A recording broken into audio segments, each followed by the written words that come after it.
Doctor M Mohan Alva ಇವರನ್ನು Gaurav P Shetty ಅವರು ಈ ಸಮಾರಂಭಕ್ಕೆ ನಮ್ಮೆಲ್ಲರ ಪರವಾಗಿ ಬರಮಾಡಿಕೊಳ್ತಾ ಇದ್ದಾರೆ.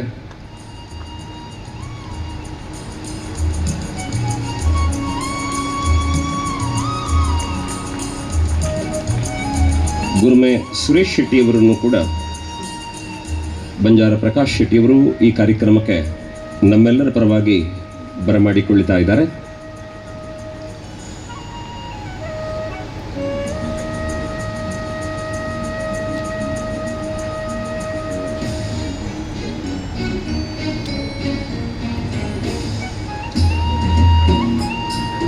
ಅಂತೆಯೇ ಅಶ್ವಿನಿ ಪುನೀತ್ ರಾಜ್ಕುಮಾರ್ ಇವರನ್ನು ಆಶಾ ಪಿ ಶೆಟ್ಟಿಯವರು ಈ ಕಾರ್ಯಕ್ರಮಕ್ಕೆ ನಮ್ಮೆಲ್ಲರ ಪರವಾಗಿ ಸ್ವಾಗತಿಸ್ತಾರೆ.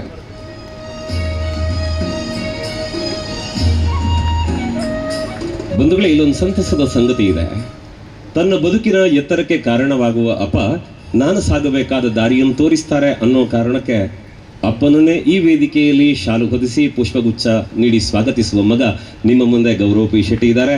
ಬಂಜಾರ ಪ್ರಕಾಶ್ ಶೆಟ್ಟಿ ಅವರನ್ನು ಅವರು ಸ್ವಾಗತಿಸ್ತಾರೆ. ನಮ್ಮಲ್ಲೊಂದು ನಂಬಿಕೆ ಇದೆ, ಒಬ್ಬ ಮಗ ಹುಟ್ಟಿದ್ದಾನೆ ಅಂದ್ರೆ ಅವನು ಯಾರೋ ಅಲ್ಲ, ತನ್ನ ಆತ್ಮವೇ ತನ್ನ ಕಣ್ಣ ಮುಂದೆ ಮಗನ ರೂಪದಲ್ಲಿ ಓಡಾಡುತ್ತದೆ ಅನ್ನುವ ನಂಬಿಕೆ. ಅದೇ ಕಾರಣಕ್ಕೆ ಮಗನಿಗೆ ಶುಭಾಶೀರ್ವಾದವನ್ನು ಮಾಡುತ್ತಾ ಬಂಜಾರ ಪ್ರಕಾಶ್ ಶೆಟ್ಟಿ ಅವರು ಗೌರವ್ ಪಿ ಶೆಟ್ಟಿ ಅವರಿಗೆ ಶಾಲು ಹೊದಿಸಿ ಪುಷ್ಪಗುಚ್ಛವನ್ನು ನೀಡಿ ಸ್ವಾಗತಿಸ್ತಾರೆ.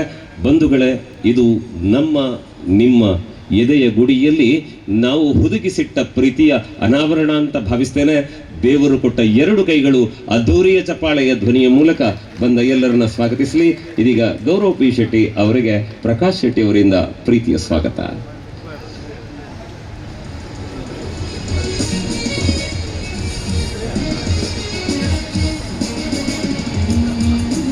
ಇದೀಗ ಮಂಗಲ ದೀಪ ಪ್ರಜ್ವಲನದ ಹೊತ್ತು. ಬೆಳಗುವಂತಹ ದೀಪ ಅದು ನಿಮ್ಮ ನಡುವಿನ ಸಂಬಂಧವನ್ನ ಗಾಢವಾಗಿಸಬೇಕಂತೆ.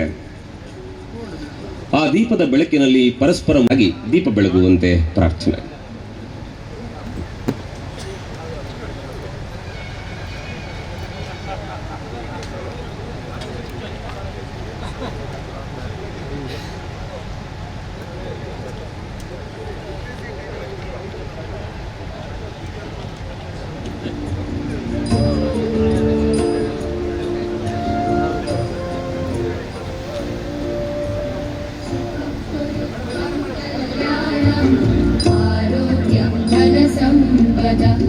शुभं कुरुत्वं कल्याणम् आरोग्यं धनसम्पदं शत्रुबुद्धिविनाशाय दीपज्योतिर्नमोऽस्तुते दीपज्योतिर्नमोऽस्तुते शुभं कुरुत्वं कल्याणम् आरोग्यं धनसम्पदः.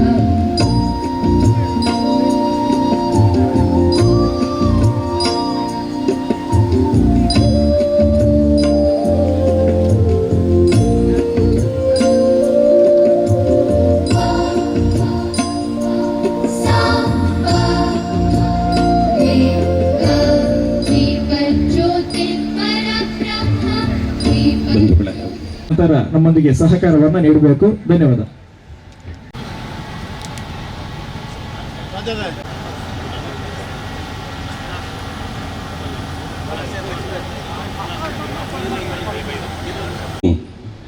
ಬಂಜಾರ ಪ್ರಕಾಶ್ ಶೆಟ್ಟಿ ಅವರು ಶಾಲು ಹೊದಿಸಿ ಪುಷ್ಪಗುಚ್ಛವನ್ನು ನೀಡಿ ಈ ಸಮಾರಂಭಕ್ಕೆ ಬರಮಾಡಿಕೊಳ್ಳಬೇಕು.